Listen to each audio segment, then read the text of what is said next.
तो एक चर्चा भी चल रहा है, सुनने में भी आ रहा है कि जल्द ही आप मंत्री भी बनने वाले हैं। तो क्या लग रहा है कि दारा सिंह चौहान भी आपके साथ आ सकते हैं? इस पर आप क्या कुछ कहना चाहेंगे? नवरात्र में कुछ ऐसी कुछ नई खबरें मिल सकती हैं? हम भी सुन रहे हैं, चैनलों पर आप लोगों के देख रहे हैं। अब ऑथेंटिक न्यूज़ कोई मिले तो बतावें आप लोगों को। अभी आप हाल ही में बिहार गए हुए थे और वहाँ पे आपने एक नारा दिया था, जो ज़मीन सरकारी है वह ज़मीन हमारी है। क्या यूपी में भी ऐसा ही कुछ कहेंगे? देखिए, उस नारे का उद्देश्य समझिए कि 60% बिहार में भूमिहीन लोग हैं। 100 व्यक्ति अगर 100 परिवार है तो 60 परिवार भूमिहीन है और 100% में 4% किसान हैं, शेष मजदूर किसान है, भूमिहीन किसान है। बसने के लिए ज़मीन नहीं है।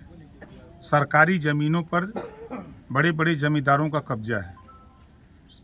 तो जो सरकारी ज़मीन है, अगर उनको आवास के लिए 5 डिसमिल आवंटन कर दे सरकार, जैसे अमीरों को फैक्ट्री लगाने के लिए देती है, उसी तरह वहाँ के गरीबों को 5 डिसमिल ज़मीन आवास के लिए, जो सरकारी ज़मीनें हैं वो कृषि आवंटन के लिए, उनको पट्टा कराने के लिए।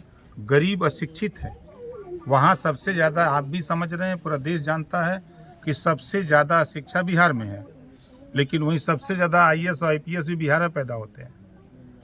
तो अशिक्षा के वजह से वो जिस भाषा में समझते हैं, हम उनको उस भाषा में समझाने का प्रयास करते हैं कि भाई जो सरकारी ज़मीनें छूटी हैं, लोग कब्जा किए हैं, वो ज़मीन हम आपको दिलवाना चाहते हैं। आप संगठन बनाओ, तैयारी करो।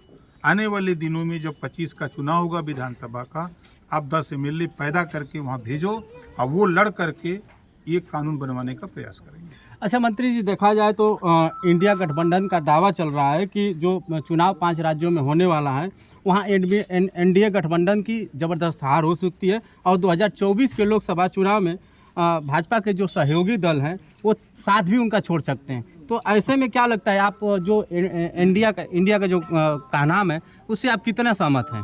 देखिए, उस कंपनी में जितने लोग भर्ती हैं वो ED CBI से डरने वाली कंपनी है। सबके जबान पे एक ही बात सुनने को मिलेगा कि ED CBI चुनाव के समय, हमको तो खुशी है इस बात की है कि ये जो विपक्षी एकता है वो ये साबित कर रहे हैं कि जब हम लोगों की सरकार थी, ED CBI कोई काम नहीं करती थी। NDA की सरकार में ED CBI काम कर रही है। इससे विपक्षी भयभीत है कि काम न करे। हम लोग जो लूटमार एंड कंपनी के लोग हैं, हम लोग जो इस तरह की सरकार में रह करके जो कारनामा किए हैं, उसी की न जांच करती है। तो उन लोगों की सरकार में तो वो जांच नहीं किया। कम से कम NDA की सरकार जो है दिल्ली में मोदी जी के नेतृत्व में और योगी जी के नेतृत्व में कम से कम जांच हो रही है, तो पिरात काहे के?